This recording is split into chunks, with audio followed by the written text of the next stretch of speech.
তর্জমা বলা হয়েছিল, যেটা 5 নম্বর হাদিসের একটু সনদটা দেখো, ওইটা তর্জমা হয়েছে, কিছু তফসিলটা দেখো। হাদদাসানা মুসা বিন ইসমাইল, উনি হলেন ইমাম বুখারীর উস্তাদ। 5 নম্বর হাদিস, মুসা বিন ইসমাইল হলেন শাইখুল বুখারী, ইমাম বুখারীর উস্তাদ। ওয়াল আখবারানা আবু আওয়ানা, উনি আবু আওয়ানা হলেন মুসা বিন ইসমাইলের উস্তাদ। ওয়াল হাদদাসানা মুসা বিন আবি আয়েশা, মুসা হলেন আবু আওয়ানা শেখ, আবু আওয়ানার উস্তাদ। ওয়াল হাদদাসানা সঈদ ইবনে জুবাইর, সঈদ বিন জুবাইর হলেন মুসা বিন আবি আয়েশার শেখ। এই সঈদ বিন জুবাইর হলেন উনি জবরদস্ত তাবি, বড় সাকার আবি। সঈদ বিন জুবাইর এই হাদিস বর্ণনা করেছেন আন ইবনে আব্বাস, আন আব্দুল্লাহ বিন আব্বাস থেকে, আব্দুল্লাহ বিন আব্বাস থেকে রাদিয়াল্লাহু তাআলা আনহুমা ফি কওলি তাআলা। এটা তোমরা পড়েছো, ইবনে আব্বাসের হাদিসটা তোমরা দেখেছো। আমি এমনি মতলবটা বলে দিচ্ছি, যেহেতু তর্জমা তোমরা পড়েছো, কিছু সরাবাত্তশি বাকি আছে। কোরআনে পাকের আয়াত, বিসমিল্লাহির রহমানির রহিম, ফি কওলি তাআলা লা তুহাররিক বিহি লিসানাকা লিতাআজালা বিহি। এটা হলো সূরা আল কিয়ামা, সূরাতুল কিয়ামা, সূরাতুল। এই আয়াতের মধ্যে তোমরা অর্থ দেখেছো, রব্বুল আলামিন আমাদের প্রিয় নবীকে উদ্দেশ্য করে, রাসূল পাক সাল্লাল্লাহু আলাইহি ওয়াসাল্লামকে উদ্দেশ্য করে ইরশাদ করেছেন, হাবিব লা তুহাররিক।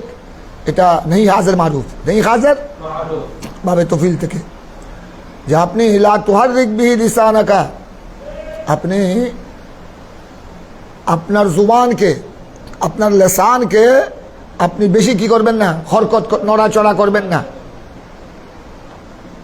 বিহি যখন ওহী নাজিল হয়, আই ওয়াক্তা নুজুলিল ওহিয়ে, ওয়াক্তা নুজুলিল ওহিয়ে, ওয়াক্তা নুজুলিল কোরআন, ওয়াক্তা নুজুলিল কোরআন। বিহির মর্যা ওহী, অথবা এটা যেহেতু তোমাদের তর্জমাতুল বাব হলো বাবু কাইফা বাদুল ওহী ইলা রাসূলিল্লাহ সাল্লাল্লাহু আলাইহি ওয়াসাল্লাম, ওহী সংক্রান্ত বাব। তাই বাবের সাথে মুনাসাবত বুঝছো তো, ওই বাবের সাথে মুনাসাবত হলো বিহি, বাবের সাথে মুনাসাবত কি, হিদ মর্যা ওহী অথবা হিদ মর্যা কোরআন। আল্লাহ তাবারক ওয়া তাআলা রাসূল পাক সাল্লাল্লাহু আলাইহি ওয়াসাল্লামকে উদ্দেশ্য করে ইরশাদ করেছেন, হাবিব আপনি আপনার জুবানকে যখন ওহী নাজিল হয়, যখন জিবরাইল আপনার নিকট ওহী নিয়ে আসে, কোরআনে পাকের আয়াত সূরা নিয়ে আসে, আপনি ওইটাকে মুখস্থ করার জন্য বেশি জুবানকে নড়াচড়া করবেন না। লা তুহাররিক, এটা হাররাকা ইউহাররিকু তাহরিক, বাবে তফিল, খাসিয়ত মুবালাগা। বাবে তফিলের একটা খাসিয়ত কি, মুবালাগা। ওই আমি বেশি তর্জমা করলাম মুবালাগা থেকে, খাসিয়ত মুবালাগা থেকে। আপনি ওহী নাজিল হওয়ার সময়, কোরআন নাজিল হওয়ার সময় আপনি বেশি জুবানকে কি করবেন না, এটাতে আপনার কষ্ট হবে। কি জন্য, লিতাআজালা বিহি, ওই হির মর্য ওহী কোরআন, ও কোরআন এবং ওহীকে জলদি জলদি, অতি দ্রুত, লিতাআজালা ওয়াহিদ মুযাক্কার হাজির, ওহীকে অতি দ্রুত আপনি মুখস্থ করে নেয়ার জন্য। এটা প্রথমে যখন ওহী নাজিল হচ্ছে, জিবরাইল রুহুল আমিন কোরআনে পাক নিয়ে, ওহী নিয়ে যখন আল্লাহর হুকুমে রাসূল পাক সাল্লাল্লাহু আলাইহি ওয়াসাল্লামের নিকট আসতেন, তো জিবরাইল যখন তেলাওয়াত করতেন, আমার নবী জিবরাইলের সাথে সাথে বেশি দ্রুত আমার নবী জুবান মুবারককে কি করতেন, নড়াচড়া করতেন। জুবান মুবারককে বেশি নড়াচড়া করতেন, দ্রুত ওহীকে কি করার জন্য, কণ্ঠস্থ করার জন্য, দ্রুত ওহীকে কণ্ঠস্থ করার জন্য। এটা যেহেতু এটা তো রসুল পাক সাল্লাল্লাহু আলাইহি ওয়াসাল্লামের কষ্ট হচ্ছে, রসুল পাকের কষ্ট এটা আল্লাহর কাছে কি নয়, সহ্যনীয় নয়। এই জন্য আল্লাহ তাবারক ওয়া তাআলা আমার রসুলকে সান্ত্বনা দিয়ে বললেন, হাবিব আমি যে জিবরাইল মাধ্যমে আপনার নিকট কোরআন পাঠাচ্ছি, ওহী পাঠাচ্ছি, আপনি এটাকে আয়ত্ত করার জন্যে, কণ্ঠস্থ মুখস্থ করার জন্যে, আপনি বেশি দ্রুত মুখস্থ করার জন্য, লিতাআজালা বিহি, দ্রুত শীঘ্রই মুখস্থ কণ্ঠস্থ করার জন্য আপনি কষ্ট করবেন না, কষ্ট স্বীকার করবেন না, আপনার জুবানকে বেশি নড়াচড়া করবেন না। এটা আপনার কি হচ্ছে? কষ্ট হচ্ছে। কারণ আপনার দায়িত্ব হলো, আমি যখন জিবরাইলের মাধ্যমে ওহী পাঠাচ্ছি, জিবরাইল যখন তেলাওয়াত করবে ওহী কোরআন, তখন আপনি মনোযোগ সহকারে শুনবেন, মনোযোগ সহকারে শুনবেন। আপনার কলমের মধ্যে এটা জমা করা, আপনার অন্তরে এটা সংরক্ষণ করা, এটা কণ্ঠস্থ মুখস্থ করানো আপনার অন্তরে সিনার মধ্যে, এটা দায়িত্ব আমার, এটা দায়িত্ব, এটা আমার দায়িত্ব। আপনি এই ওহী নিয়ে তো বেশি টেনশন করার, আপনি দ্রুত কণ্ঠস্থ মুখস্থ করার জন্যে জুবান মুবারক বেশি নড়াচড়া করার কোনো প্রয়োজন নাই। আপনার দায়িত্ব হলো যখন ওহী নাজিল হবে আপনি গভীর মনোযোগ সহকারে কি করবেন? শুনবেন। শোনার পর এটা আপনার কলবে কি করা, আপনার সিনার মধ্যে এটা সংরক্ষণ করা, এটা হেফাজত করা কার দায়িত্ব? এবং আপনার জুবান দিয়ে বয়ান করা, আপনার জুবান দিয়ে। এই জন্য এটা পরে বলা হয়েছে, লা তুহাররিক বিহি লিসানাকা লিতা'জালা বিহি ইন্না আলাইনা জামাআহু ওয়া কুরআনা। আল্লাহ নিজে বললেন ইন্না আলাইনা, এটা আমার উপর দায়িত্ব। জামাহু আই জামাহু ফি সদরিক, আই জামাহু, আপনার শোনার মধ্যে কোরআনে পাককে কি করা?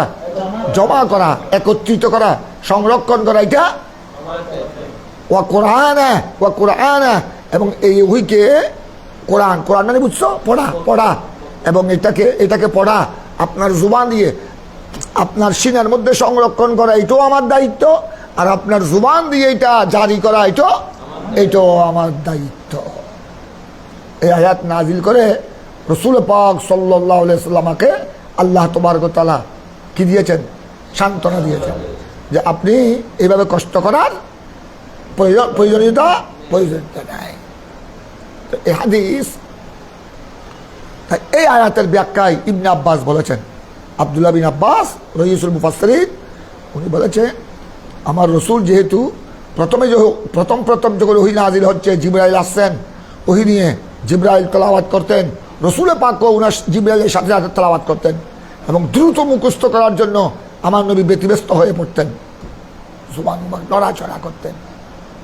তো হযরত ইবনে আব্বাস এই আয়াতের ব্যাখ্যা করলেন এবং রসুল পাক কিভাবে জুবান নড়াচড়া করেছেন, এটা ইবনে আব্বাস থেকে এই হাদিস বয়ান করেছেন সৈয়দুনা সঈদ বিন জুবায়ের, যেটা তোমরা দেখেছ।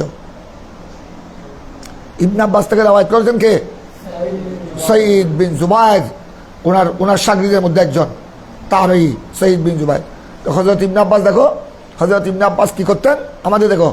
হযরত ইবনে আব্বাস এই হাদিস বয়ান করার পর ওনার শাগির্দ যারা ছিলেন, এই সঈদ বিন জুবায়ের আরও অন্যরা, ওনাদের সামনে এই হাদিস যখন বয়ান করতেন, তখন ইবনে আব্বাস নিজে উট নেড়ে দেখাতেন যে দেখো তোমরা, সঈদ বিন জুবায়ের আরও অন্য যারা ওনার শাগির্দ উপস্থিত থাকতেন ক্লাসে, যেমন তোমরা বর্তমানে উপস্থিত আছো, তো উনি উপস্থিত ছাত্রদেরকে জুবান নেড়ে দেখাতেন যে আমার নবী ওহী নাজিল হওয়ার প্রথম ওহী নাজিল হওয়ার সময় জিবরাইল যখন তেলাওয়াত করতেন, আমার নবীও দুই টুট মুবারক দিয়ে কি করতেন? নড়াচড়া করতেন। উনি এভাবে দেখাতেন, দেখো তোমরা আমার রসুল পাক এভাবে করতেন ওহী নাজিল হওয়ার, আমরা পড়ার জন্য যেভাবে করি, ওই হাফেজ সাহেবরা যেভাবে টুট না দেয় উনি দেখাতেন। আবার সঈদ বিন জুবায়ের যখন এই হাদিস তার শাগির্দের নিকট বয়ান করেছেন, উনিও টুট নেড়ে দেখাতেন যে রসুল পাক এইভাবে উট মুবারক নড়াচড়া করতেন। আমাদেরকে এটা আমাদের শেখ আব্দুল্লাহ বিন আব্বাস কি করে দেখিয়েছেন, আমিও তোমাদেরকে দেখাচ্ছি যে আমাদের শেখ আব্দুল্লাহ বিন আব্বাস এভাবে উট নড়েছেন, নড়াচড়া করেছেন। এই জন্য এই হাদিসকে বলা হয়, এই হাদিসের একটা নাম আছে, এই হাদিসের বলা হয় মুসলসলুন বিশ্বফতাইন।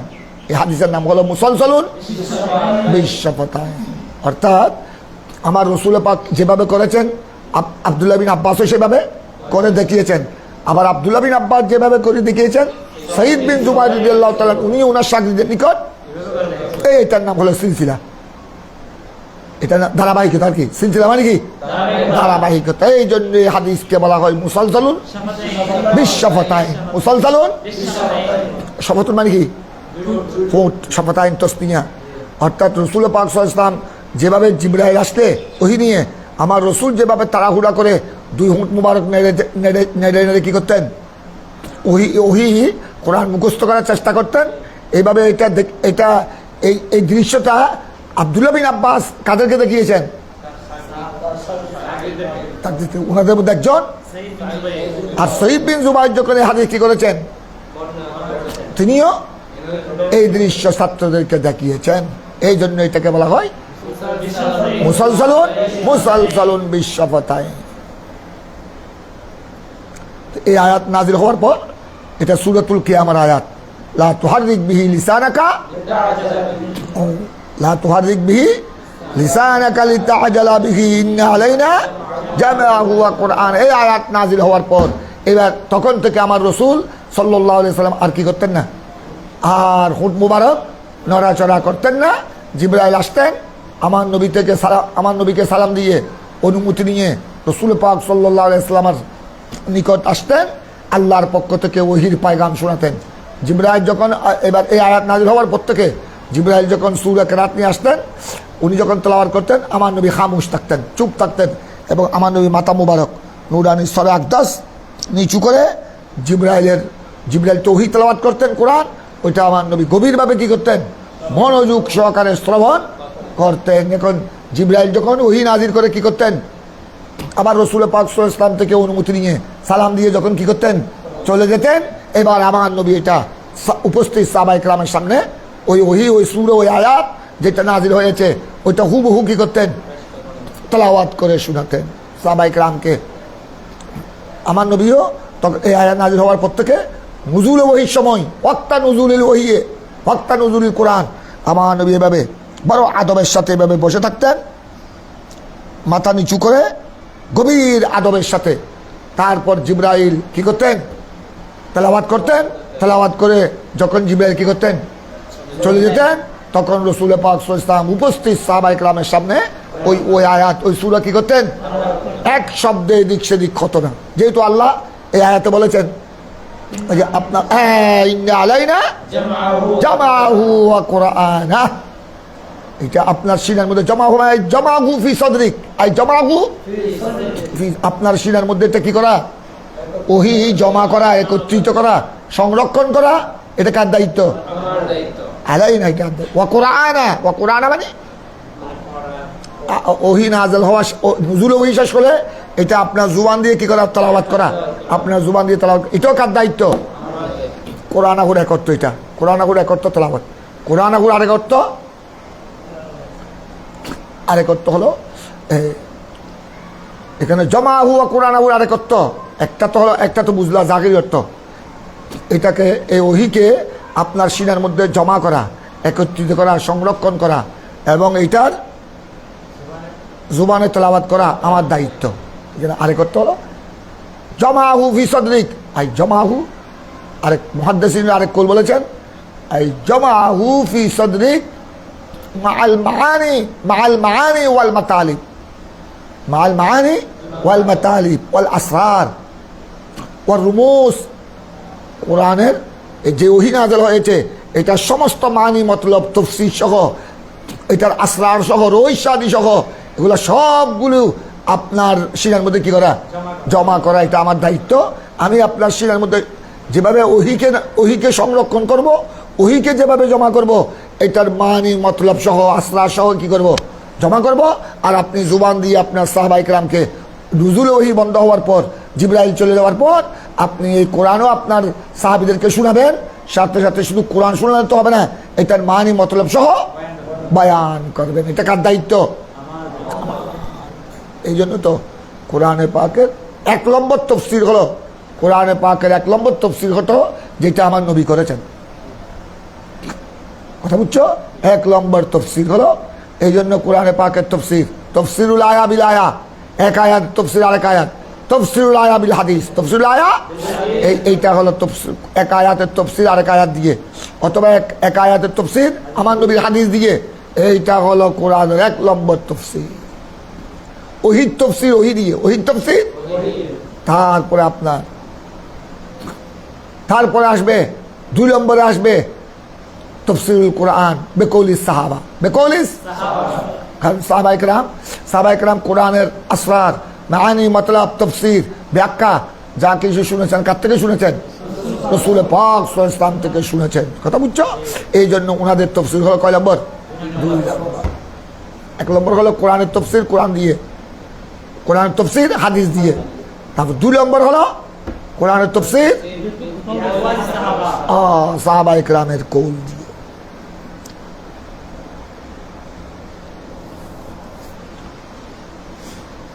এই জন্য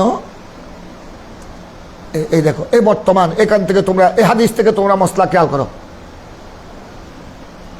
এই জন্য কোরআনে পাক নিয়ে, তাই তো আল্লাহ সূরা বাকারা শুরুতে যালিকাল কিতাব লা রাইবা ফিহি, এখানে কোনো সন্দেহের কোনো কি নাই, অবকাশ না।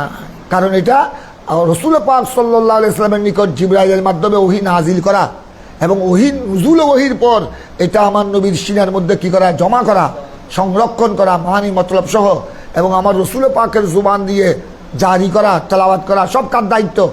সব আল্লাহ দায়িত্ব গ্রহণ করেছেন। সুতরাং এই কোরআনের মধ্যে ওহীর মধ্যে যদি কেউ এই কথা বলে যে রাসূল পাক সাল্লাল্লাহু আলাইহি ওয়াসাল্লামের নিকট আল্লাহ যেভাবে জিবরাইলের মাধ্যমে ওহী নাজিল করেছেন, এখানে তিনি কিছু অতিরিক্ত করেছেন, অথবা তিনি কিছু বাদ দিয়েছেন, অথবা মানি মতলব যা বয়ান করেছেন এখানে কিছু ত্রুটি বিচ্যুতি করেছেন, নাউজুবিল্লাহ মিন যালিক, এটা বলার সাথে সাথে কি হয়ে যাবে? কাফের হয়ে যাবে, বেঈমান হয়ে যাবে। কারণ এটা তো স্বয়ং দায়িত্বকে নিয়েছেন। তো এটা রাসূল পাকের বয়ানের মধ্যে, রাসূল পাক জিবরাইল চলে যাওয়ার পর, জিবরাইল আলাইহিস সালাম চলে যাওয়ার পর, নুজুল ওহীর পর, জিবরাইল চলে যাওয়ার পর আমার নবীদের সাহাবায়ে কেরামের সামনে এটা বয়ান করতেন, তেলাওয়াত করতেন, এবং এটার মানি মতলব কি করতেন? তফসির ব্যাখ্যা করতেন। তো এটা রাসূল পাকের তেলাওয়াত, রাসূল পাকের মানি মতলব ব্যাখ্যা বয়ানের মধ্যে দুষ্ত্রুটি খুঁজা এবং এখানে ভুল হয়েছে এরকম মন্তব্য করা, এটা তো স্বয়ং আল্লাহর দায়িত্বের মধ্যে কি হয়ে যায়? নাউজুবিল্লাহ, আল্লাহর দায়িত্বের মধ্যে ত্রুটি হয়ে যায়। কারণ এটা তো আমার নবীর সিনার মধ্যে সংরক্ষণ করা, রাসূল পাকের জুবান দিয়ে ওহী জারি করা, মানি মতলব বয়ান করা, সব তো দায়িত্ব কার? তো এখন রাসূল পাকের নুজুল ওহী নাযিল হওয়ার পর আমার রাসূল এটাকে সাহাবায়ে কেরামের সামনে বলতেন, এবং এটার মানি মতলব সাহাবায়ে কেরাম না বুঝলে এই আয়াতের মানি মতলব ব্যাখ্যা করতেন। কথা বুঝছো? সবগুলো রমুজ আসরার বয়ান করতেন, এগুলো তো সব আল্লাহর পক্ষ থেকে। তো সুতরাং রাসূল পাকের বয়ানের মধ্যে কি করা? দুষ্ত্রুটি খোঁজা, দুষ্ত্রুটি আছে বলা গোয়া আল্লাহর দায়িত্বের মধ্যে কি হয়ে যায়? দুষ্ত্রুটি এসে যায়। এই জন্য আপনার যেহেতু এটা স্বয়ং আল্লাহর দায়িত্ব, এই কারণে যে ওহী নাযিল হওয়ার পর রাসূল পাক সাল্লাল্লাহু আলাইহি ওয়াসাল্লাম কিছু নিজের থেকে ওখানে ঢুকিয়ে দিয়েছেন, বা কিছু আল্লাহ যা বলেন নাই তা ওখানে যুক্ত করেছেন, বা মানি মতলব কিছু নিজের থেকে বৃদ্ধি করেছেন, এই সমস্ত কথা বলা গোয়া এটা আল্লাহর উপর কি? আল্লাহর উপর আপত্তি। এই জন্য আপনার রাসূল পাকের উপর আপত্তি করা এবং আল্লাহর উপর, রাসূল পাকের উপর আপত্তি করা এটা যেভাবে কুফরি, আল্লাহর দায়িত্বের উপর আপত্তি করা এটা কি? কুফরি। এই জন্য আমরা আহলে সুন্নাত ওয়াল জামাতের হানাফি, শাফি, মালিকি, হাম্বলি একদম সাহাবায়ে কেরামের জমানা থেকে এই পর্যন্ত 1400 বছর পর্যন্ত যারা আহলে হক, যারা ফিরকায়ে নাজিয়া, যারা আহলে সুন্নাত ওয়াল জামাতের অনুসারী, মাতুরিদি, আশআরি, হানাফি, শাফি, মালিকি, হাম্বলি, সবাই একমত যে কোরআনে পাকের মধ্যে কোনো, কোরআনে পাকের মধ্যে আল্লাহ যেভাবে নাজিল করেছেন আমার নবীর উপর জিবরাইলের মাধ্যমে, আমার নবী হুবহু বয়ান করেছেন, এক শব্দ এখানে এদিক সেদিক, এবং আমার নবী যা বয়ান করেছেন, আমার নবী যা বয়ান করেছেন, ব্যাখ্যা দিয়েছেন, তাফসীর করেছেন, এটা সব মিনাল্লাহ, সব কার পক্ষ থেকে? এটা সব বরহক, এটা সব বরহক, সব সত্য। এটাই হলো আহলে সুন্নাত ওয়াল জামাতের। কিন্তু খেয়াল রাখবা, বর্তমান যুগের যারা শিয়া রাফেজি আছে, শিয়া রাফেজি, ইরানের শিয়া, আর এই শিয়ারা কিছু এখন বর্তমানে আমাদের দেশে আমদানি হয়েছে, শিয়া রাফেজি, এরা বলে কোরআন 30 পারা নয়, তাদের মতো কোরআনটা কি 40 পারা। নাউজুবিল্লাহ মিন যালিক। 8-10 পারা, 8-10 পারা এটা আবু বকর আর উমর খেয়ে ফেলেছে, কজব করে দিয়েছে। নাউজুবিল্লাহ মিন যালিক। এরা বলে কোরআন 114 সূরা নয়, বরং আরো বেশি ছিল। কথা বুঝছো? তো এই জাতীয় কথা বলা গোয়া, এটা এই জাতীয় কথা বলা মানে এখন তারা তো এমনি দোষ দেয় আবু বকর সিদ্দিক আর উমরকে, যে এটা ষড়যন্ত্র করে হযরত আলীকে রসুল পাকের ইন্তেকালের পর হযরত আলীকে খলিফা না বানাবার জন্য এই দুইজনের ষড়যন্ত্র হলো বেশি। এই জন্য তাদের মতে, রাফেজি শিয়াদের মতে, আবু বকর সিদ্দিক, উমর ফারুক আজমকে তারা মুনাফিক বলে। এরা শুধু আমিরে মুয়াবিয়াকে গালি দেয় না, আমিরে মুয়াবিয়া তো গালি দিয়ে গেলে তুচ্ছ তাচ্ছিল্য ভাষায় এই তিনজন খলিফাকেও তারা বাদ দেয় না। মৌলা আলীর আগে যে তিনজন খলিফা ছিলেন, সিদ্দিক আকবর, ফারুক আজম, উসমান গনি, এরা বলে এরা মুনাফিক ছিল। এরাই কোরআনে পাকের আরো অনেক আয়াত, অনেক সূরা কি করে দিয়েছে, গজব করে দিয়েছে। যেসব আয়াত, যেসব সূরার মধ্যে আল্লাহ হযরত আলীর কি বয়ান করেছেন, শান মান ফজিলত বয়ান করেছেন, এগুলো আবু বকর সিদ্দিক, ওমর, উসমান চক্রান্ত ষড়যন্ত্র করে এগুলা কি দিয়েছে, গজব করে দিয়েছে, বাদ দিয়েছে। নাউজুবিল্লাহ। তো এরকম বলা মানি এটা তো রসুল পাকের উপর আপত্তি এসে যায়, স্বয়ং আল্লাহর উপর কি এসে যায়। অথচ আল্লাহ নিজেই বলেছেন যে আমি এই ওহিকে আমার নবী সিনের মধ্যে কি করেছি, সংরক্ষণ করা, এটা আমার দায়িত্ব। এবং আমার রসুলের জুবান দিয়ে কি করা, বয়ান করা, এটা আমার দায়িত্ব।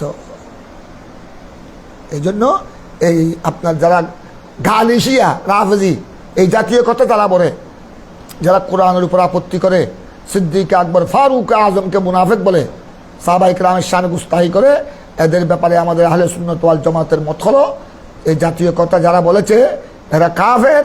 ওমান শাক্কা ফি কুফরিহি ফাহুয়া আইযান কাফের। এই জাতীয় কথা যারা বলে তারা কাফের, এবং তাদের কুফরির মধ্যে সন্দেহ করলে সেও কাফের।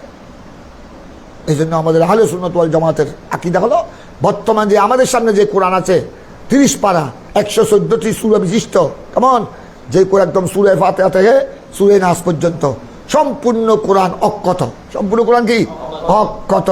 এবং এটা হুবহু যেভাবে আল্লাহ আমার নবীর উপর জিবরাইলের মাধ্যমে কি করেছেন, নাজিল করেছেন, একে সম্পূর্ণ পুরো কোরআন আলা ওয়াজহিল কামাল, এটা একদম পরিপূর্ণভাবে অক্ষত আছে।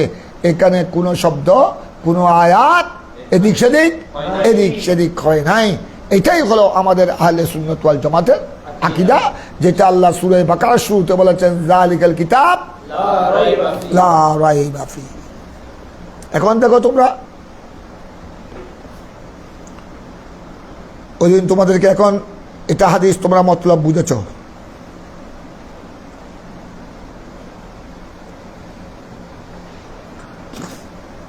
আল্লাহ আবার নিজে বলেছেন, আরে সামনের আয়াত দেখো সূরাতুল কিয়ামার, ফাইজা কারানাহু, জামা মুতাকাল্লিম, ফাইজা কারানাহু ফাত্তাবি কুরআনা।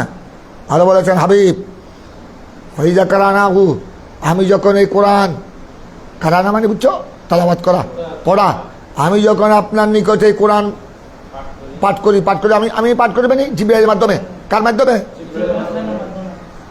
এই ফাইজা কারানাহু ব্যবস্থাতে জিবরাইল, ব্যবস্থাতে জিবরাইলকে কে পাঠিয়েছেন? আল্লাহ। জিবরাইল তো নিজে নিজে আসে নাই, জিবরাইল আদিষ্ট হয়ে এসেছেন। এখানে জিবরাইলকে আমার নবীর খেদমতে ওহী নিয়ে পাঠিয়েছেন কে? তো আল্লাহ হলেন আমের। আল্লাহ কি? আমের, হুকুম দাতা, পাঠানোওয়ালা, কথা প্রেরক। আর জিবরাইল হলেন মামুর। জিবরাইল হলেন কি? মামুর। জিবরাইল হলেন মামুর, ওহী হলো মামুর বিহি। ওহী হলেন কি? মামুর বিহি। তো জিবরাইল টাইমে আসে নাই, আল্লাহর হুকুমে এসেছেন। কথা বুঝছো? তো সুতরাং জিবরাইল যেহেতু আল্লাহর হুকুমে এসেছেন ওহী নিয়ে, সুতরাং জিবরাইলের পড়া মানে আল্লাহর পড়া। এই জন্য আল্লাহ বলছেন ফাইজা কারানাহু, আমি যখন আপনার নিকট ওহী পাঠ করব জিবরাইলের মাধ্যমে, তখন আপনার দায়িত্ব হলো ফাত্তাবি কুরআনা, আপনি কোরআনকে কি করবেন? অনুসরণ করবেন। কোরআনকে মানে ওহীকে, কোরআন মানে যেটা পঠিত হয়েছে, জিবরাইল যেটা পাঠ করেছেন। এখানে কোরআন মসদর বামান ইসমে মফউল, কোরআন মানে মকরু। কোরআন মানে কি? কোরআন মানে মকরু। কোরআন মসদর বামানা ইসমে মফউল, যেটা পঠিত হয়েছে। জিবরাইল যেটা আপনার সামনে পাঠ করেছেন, আপনার দায়িত্ব হলো ওইটাকে কি করা? অনুসরণ করা। তার মানে জিবরাইল যখন ওহী নিয়ে আসবেন, ওহী আপনার নিকট যখন আমার পক্ষ থেকে ওহী পাঠ করবেন, আপনি এটাকে অনুসরণ করবেন। তার মানে আপনি গভীর মনোযোগ সহকারে আদবের সাথে শুনবেন। তারপর আল্লাহ বলেছেন সুম্মা ইন্না আলাইনা বায়ানা, সুম্মা ইন্না আলাইনা। তারপর জিবরাইল যখন ওহী নাযিল করে কি করে দেন? চলে যাবেন, তখন এটা আমার দায়িত্ব হলো বায়ানা, আপনার জুবান দিয়ে কি করা, বয়ান করা, কোরআনে পাক তেলাওয়াত করা এবং কোরআনে পাকের বাণী মতলব তফসির এগুলো আপনার জুবান দিয়ে জারি করা, এটা কার দায়িত্ব, আমার দায়িত্ব। সুম্মা ইন্না আলাইনা বায়ানা, কথাটা বুঝেছো তোমরা? আচ্ছা, তারপর তোমরা একটু দেখো এখানে আয়াতের তাফসীর করেছেন কে? ইবনে আব্বাস, আব্দুল্লাহ বিন আব্বাস রাদিয়াল্লাহু তাআলা আনহুমা। আব্দুল্লাহ বিন আব্বাস সম্পর্কে ওই দিন তোমাদেরকে কিছু বলেছিলাম। আব্দুল্লাহ বিন আব্বাস হলেন আমার রাসূল পাক সাল্লাল্লাহু আলাইহি ওয়াসাল্লামের কি চাচাতো ভাই, আমার নবীর আহলে ভাই, আর বিশিষ্ট সাহাবী। আমার প্রিয় নবীর বেসালের সময়, আমার নবীর ইন্তেকালের সময় ওনার বয়স ছিল 13 বছর। 13 বছর, এটা জমহুরের কৌল, কথা বুঝছো? রসুল পাক সাল্লাল্লাহু আলাইহি ওয়াসাল্লামের বেসাল শরীফের সময়, ইন্তেকালের সময় ওনার বয়স 13 বছর। উনি হিজরতের 3 বছর আগে উনি জন্ম লাভ করেছেন মক্কায়, ইন্তেকাল করেছেন মক্কায় তায়েফে ওনার ইন্তেকাল। কার? আব্দুল্লাহ বিন আব্বাস। এই জন্য হযরত ইবনে আব্বাস, আব্দুল্লাহ বিন আব্বাসের দাফন হয়েছে কোথায়? তায়েফে। কোথায়? তায়েফের যেটা বড় মসজিদ, ওই মসজিদের নাম ওনার নামে। ওখানে আমি নামাজ পড়েছি, আলহামদুলিল্লাহ, ওনার জিয়ারতও করেছি। তায়েফের যেটা মরকজি মসজিদ, বড় মসজিদ, এটার নামও ওনার নামে, আল জামে লে ইবনে আব্বাস। এটা তায়েফ শহরে, তায়েফের মূল শহরে ওই মসজিদ, বিশাল মসজিদ। আগে তো ছোট ছিল, এখন সৌদি সরকার এটাকে অনেক বিশাল আকার করেছে। ওখানে গিয়ে ওই তায়েফের মসজিদের আপনার কেবলার দিকে মেইন ওয়ালের পার্শ্বে উনার দফন, এটা আগে আপনার ফাঁকা গুম্বি ছিল, ফাঁকা গুম্বিদওয়ালা মাজার ছিল, সবাই দলে দলে জিয়ারত করতেন। এখনও জিয়ারত চলে, কিন্তু এই নজদি হুকুমত আসার পর, এই নজদি ওয়াহাবিরা ক্ষমতা দখল করার পর, কথা বুঝছো, তারা ওই জান্নাতুল বকি, জান্নাতুল মুআল্লা শরীফে যেভাবে উসমান জিন্নুরাইনের মাজার ওখানে যেভাবে কি করে দিয়েছে, শহীদ করে দিয়েছে, ওই ইবনে আব্বাস রাইসুল মুফাসসিরিন আব্দুল্লাহ বিন আব্বাস রাদিয়াল্লাহু তাআলা আনহুমার মাজার শরীফও ওনার মাজারও ঘর ছিল, গুম্বিদ ছিল, বড় সুন্দর, তুর্কি আমলের। কারণ সৌদি এটা দখল করার পর, দখল করার আগে ছিল কাদের আমল? তুর্কিদের আমল। এরা সুন্নি ছিল, তুর্কিরা সুন্নি, এরা হলো ওয়াহাবি। তুর্কি আমল এগুলো সব সাহাবায়ে কেরামের মাজারে পাক ছিল, সুন্দর সুন্দর আপনার গুম্বিদ ছিল। এরা সৌদি হুকুমত দখল করার পর এই ওয়াহাবিরা এগুলো কি করে দিয়েছে, ভেঙে দিয়েছে। তবে এখনো ওনার মাজারে পাক জিয়ারত চলে। ওখানে জামি ইবনে আব্বাস, ওই মসজিদ এটা জুয়া মসজিদ, ওনার নামে জামি ইবনে আব্বাস।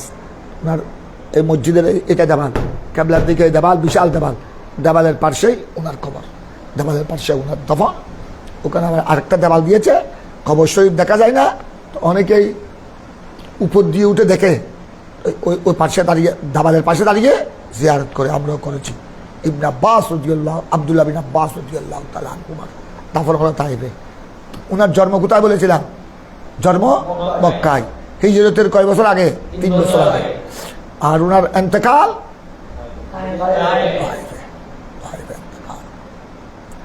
উনি আমার প্রিয় রাসূল সাল্লাল্লাহু আলাইহি ওয়াসাল্লাম যখন বেসাল হয়েছে, রাসূল পাকের ওফাত শরীফের সময় ওনার বয়স কত ছিল? 13 বছর।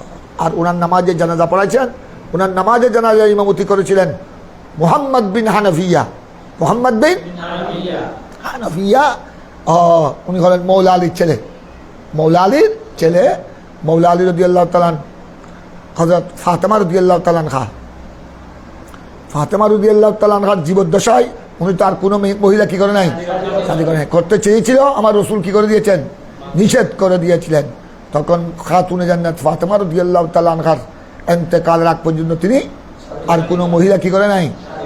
উনি তো কওলে মশহুর, প্রসিদ্ধ বিমত অনুযায়ী ফাতেমা রাদিয়াল্লাহু তাআলা আনহা, ফাতেমা বিনতে রাসূলিল্লাহ সাল্লাল্লাহু আলাইহি সাল্লাম ইন্তেকাল করেছেন আমার পেয়ারা রসুলের ইন্তেকাল শরীফের কয় মাস পর? হযরত 6 মাস পর। তারপরে ফাতেমা রাদিয়াল্লাহু তাআলা আনহার বেসাল ইন্তেকালের পর হযরত মৌলা আলী অন্য মহিলা কি করেছেন, শাদী করেছেন বনু হানিফ থেকে, বনু হানিফ থেকে। কথা বুঝছো? ওই ঘরে ওই স্ত্রীর ঘরে জন্মলাভ করেছিলেন মুহাম্মদ। বেশ কয়েকজন জন্মলাভ করেছে ওই ওই ওই ঘর থেকেও হযরত মৌলা আলীর বেশ কয়েকজন ছেলে সন্তান হয়েছে। কথা বুঝছো? তারপর আপনার তারপরে মা ফাতেমার নসল থেকে, মা ফাতেমার গর্ভ থেকে হয়েছে ইমাম হাসান, ইমাম হুসাইন, আরেকজন ইমাম মুহসিন। উনি ছোট্টবেলায় ইন্তেকাল করেছেন। আবার ওই ঘরে একজন মহিলা ছিল উম্মে কুলসুম, উম্মে কুলসুম রাদিয়াল্লাহু তাআলা আনহা, যাকে পরে শাদী করেছিলেন উমর ফারুক আজম রাদিয়াল্লাহু তাআলা। এখন আর খাতুনে জান্নাতের ইন্তেকালের পর মৌলা আলী অন্য মহিলা কি করেছেন, আর একাধিক মহিলা শাদী করেছেন। ওনাদের গর্ভ থেকে কি হয়েছে, এই বনু হানিফ থেকে যেই মেয়ে, বনু হানিফার যে মেয়ে বিবাহ করেছিলেন, ওই মেয়ের গর্ভ থেকে হয়েছে মোহাম্মদ বিন। যেহেতু ওনার মা ছিল বনু হানিফের, এই জন্য ওনাকে বলা হয় মোহাম্মদ বিন হানাফিয়া। এই উনি জবরদস্ত হাসতে ছিলেন, উনি জবরদস্ত আপনার হাসতে ছিলেন। উনি আপনার ইবনে আব্বাস, আব্দুল্লাহ বিন আব্বাসের কি করেছিলেন, নামাজে জানাজায় ইমামতি করেছিলেন। তারপর দেখো এখন ওনার অনেক মানাকিবু জালিলা ওয়া ফাদাইলু কাসীরা, ইবনে আব্বাসের অনেক মানকাবাত, অনেক ফজিলত। তারপর ওনার থেকে বর্ণনা করেছেন কে, দেখো এই হাদিস বয়ান করেছেন ইবনে আব্বাস থেকে কে, দিয়া দেখো না, সনদ দেখো না, সাইদ বিন জুবায়ের। এই সাইদ বিন জুবায়ের রাদিয়াল্লাহু তাআলা উনি ছিলেন, উনি আল কুফি। উনি কি, উনি আল কুফি। উনি জবরদস্ত তাবেঈ, উনি কুফার বড় তাবেঈ। উনি হাদিসের ইমাম, ফিকহের ইমাম, তাফসীরের ইমাম। উনি ইবনে আব্বাসের খাস শাগিরদের মধ্যে অন্যতম শাগির সাইদ বিন জুবায়ের কুফি। কথা বুঝছো? ওনাকে শহীদ করেছিলেন কে জানো, হাজ্জাজ বিন ইউসুফ। ওই জালেম হাজ্জাজ বিন ইউসুফের তলোয়ারে অনেক আল্লাহর বান্দারা শহীদ হয়েছে। লাস্ট তার তলোয়ারে শহীদ হয়েছিল সর্বশেষ এই সাঈদ বিন জুবায়ের আল কুফি রাদিয়াল্লাহু তাআলা। উনি হাজ্জাজ বিন ইউসুফ, সে এত বড় জালেম ছিল, তার বিরুদ্ধে যারাই আপনার কথা বলতো তাদেরকে ধরে নিয়ে, তার সৈন্যবাহিনী তাদেরকে ধরে নিয়ে কি করতো, আপনার কতল করে দিত, শহীদ করে দিত। এখন সাঈদ বিন জুবায়ের এই উনি তো জবরদস্ত তাবী, আর উনি তো বড় আল্লাহওয়ালা, উনি বড় হাদিসের ইমাম, ফিকহের ইমাম, তাফসীর। সারা রাত জাগে সাহিরুল্লাহের, উনি অনেক উপাধি, সিনালি ভাড়া সাহিরুল্লাহ আলবানী। রাত জাগে কি করতেন, ইবাদত করতেন, রাত জাগে ইবাদত করতেন। জান্নাত ছিলেন তাবীর মধ্যে বড় হাদিসের ইমাম, ফিকহের ইমাম, তাফসীর ইমাম। এমনি ছিলেন তিনি ওই যুগের মধ্যে রইসুল আবেদিন, ওনার ইবাদত বندگির মধ্যে কোনো তুলনা। ওনার ঘরে একটা সাঈদ বিন জুবায়ের আল কুফি, ওনার ঘরে একটা মুরগ ছিল। এই মুরগ শেষ রাত্রে ডাক দিত। অনেক মুরগে লতাকুড়া নিশিরাত্রে, শেষ রাত্রে কি দেয়, বিশেষ করে আপনার শেষ রাত্রে ফজরের আজানের সময় কি দেয়।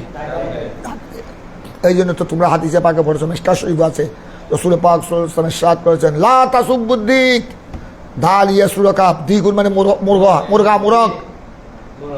তোমরা মুরগকে কি দিও না। অনেকে আছে, অনেকে শেষ রাত্রে তাদের ঘুম ভেঙে যায়, মুরগে ডাক দিলে তাদের কি হয়ে যায়, ঘুম ভেঙে যায়। তারা মুরগকে গালাগালি করে, বলবে আরে এটাকে জমা করে দাও, তার ডিস্টার্বের জন্য আমার ঘুম হয় না। কথা বুঝছো? এটা করতে আমার নবী কি করেছেন, খবরদার মুরগকে গালি দিও না, কারণ মুরগ ফাইন্নাহু ইউকিজুল সালাত, মুরগ এটা বাগ দেয় না, মুরগ ডাক দিতে তোমাদেরকে নামাজের জন্য কি করে, নামাজের জন্য জাগ্রত করে। এই জন্য মুরগের ডাক, কথা বুঝছো, মুরগের ডাক করো, এটা আল্লাহর পক্ষ থেকে রহমত। আল্লাহর পক্ষ থেকে কি দুইটা ডাক আছে, একটা মুরগের আর একটা গাধার ডাক ভালো নয়। গাধা যখন ডাক দে শয়তান দেখলে, কথা বুঝছো, এই জন্য গাধার ডাক হলো অশুভ লক্ষণ, ভালো নয়। কিন্তু মুরগের ডাক রহমতের লক্ষণ। কারণ মুরগ ডাক দে, শেষ রাত্রে ডাক দে মানুষকে নামাজের জন্য কি করে? জাগ্রত করে। এই জন্য মুরগের ডাক শুনে গালি দিতে আমার নবী কি করেছেন? নিষেধ করেছে। এই ইবনে হযরত সাঈদ বিন জুবাইর রাদিয়াল্লাহু তাআলা আনহু একদিন উনি ঘুম থেকে জাগ্রত হতে পারেন নাই, সুবহ সাদেকের সময় ঘুম থেকে জাগ্রত হতে পারলেন না। মুরগে সেদিন ডাক দে নাই, সেদিন মুরগে ডাক দে নাই। এখন উনি জাগ্রত হলেন, তখন সূর্য উঠে গেছে, ফজরের নামাজ কি হয়ে গেছে। তো উনি তো সারা রাত জেগে ইবাদত করতেন, এদিন একটু ইবাদত করতে করতে ক্লান্ত হয়ে পড়লেন, হঠাৎ করে শুইলেন, ঘুম এসে গেল, মুরগে সেদিন ডাক দে নাই। মানুষের যেরকম সুবিধা অসুবিধা আছে, সুখ আছে, মুরগের আসে না, ওনাকে ডাক দে নাই। এখন তিনি জাগ্রত হয়ে দেখলেন নামাজের রক্ত কি হয়ে গেছে, ফজরের নামাজের সময় চলে গেছে। তখন তিনি খুব কষ্ট পেলেন, কারণ তিনি তো জীবনে ফজরের নামাজ নয়, তাহাজ্জুদও কি করে নাই, কাজা করে নাই। বড় কষ্ট পেলেন তিনি। হঠাৎ করে একটা ওনার জুবান দিয়ে বদদুয়া চলে আসলো, এ মুরগ, তুই তো আমাকে আজ নামাজের জন্য জাগ্রত করিস নাই, আজ ডাক দিস নাই, আমারও ঘুম এসে গেল, তুইও ডাক দিস নাই। আল্লাহ যেন তোর গলার আওয়াজকে যেন বন্ধ করে দে, আজ থেকে যেন তুই আর ডাক দিতে না পারস। কেন আজকে আমাকে জাগ্রত করলি না? এটা বলার কি শান? মুরগ মরে যায় নাই, যতদিন ওই মুরগ আরো কতদিন জীবিত ছিল, আর তার থেকে আওয়াজ কেউ শুনে নাই। ওই কার জুবান কবুল হয়ে গেছে? সাঈদ বিন জুবাইর আল কুফি এইভাবে ছিলেন মুস্তাজাবুদ দাওয়া। মুরগকে রাগ করে বলেছিল আর কি, মুরগকে কে বদদুয়া করবে, কিন্তু রাগ করে বলেছিল, ওটা লেগে গেছে। আর ওই তারিখ থেকে ওই মুরগ আর কি দেয় নাই, দিনও রাত্রেও আর বাক দেয় না, আওয়াজ করে নাই। এই জন্য সাঈদ বিন জুবাইর আল কুফির আম্মা, ওনার মা প্রায় ওনাকে বলতেন, বাবা এ সাঈদ, খবরদার তুমি কাকু বদদুয়া দিও না, তুমি যেটা বলো এটা হয়ে যা, এটা আল্লাহর দরবারে কবুল হয়ে যায়, তুমি কাউকে বদদুয়া করো না, খবরদার। ওনার আম্মা প্রায় ওনাকে এটা বলতেন। কথাটা বুঝেছ? উনি যেটা বলেছেন এটা হয়ে গেছে। ঠিক হজ্জাজের ব্যাপারেও তো উনি একটু বড় খতিব ছিলেন। ওনার ছাত্ররা ওই সময়, উনি তো জবরদস্ত তাবেঈ, উনি জবরদস্ত মুহাদ্দিস, মুফাসসির, ফকিহ, সবাই ওনার বয়ান শোনার জন্য অপেক্ষায় থাকতো। কথা বুঝছো? এখন উনি বয়ানের মধ্যে হজ্জাজের জুলুমের প্রতিবাদ করতেন। হজ্জাজের, কারণ তিনি তো আল্লাহওয়ালা, উনি তো আপনার অন্যায়ের বিরুদ্ধে বলতে হবে না, অন্যায়ের বিরুদ্ধে বলতে হবে। এই হযরতে সাঈদ বিন জুবাইর রাদিয়াল্লাহু তাআলা আনহু হজ্জাজ তো তখন আপনার খলিফাতুল মুসলিমিন, আগে ছিল গভর্নর, মক্কার গভর্নর ছিল, পরে হয়ে গেল গোড়া মুসলিম দুনিয়ার কি হয়ে গেল, খলিফাতুল মুসলিমিন, আমির হয়ে গেল, আমিরুল মুমিন হয়ে গেল। হ্যাঁ, এখন একচ্ছত্র ক্ষমতার মালিক। এখন সে ক্ষমতা পেয়ে অনেক তার বিরুদ্ধে যারা বলতো সবাইকে কি করে দিত, কতল করে দিত, শহীদ করে দিত।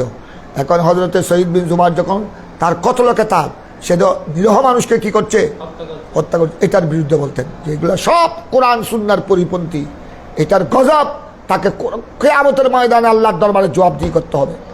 এইটা হজ্জাজের সামসা আছে না, সামসারা এটা হজ্জাজকে বলে দিয়েছে।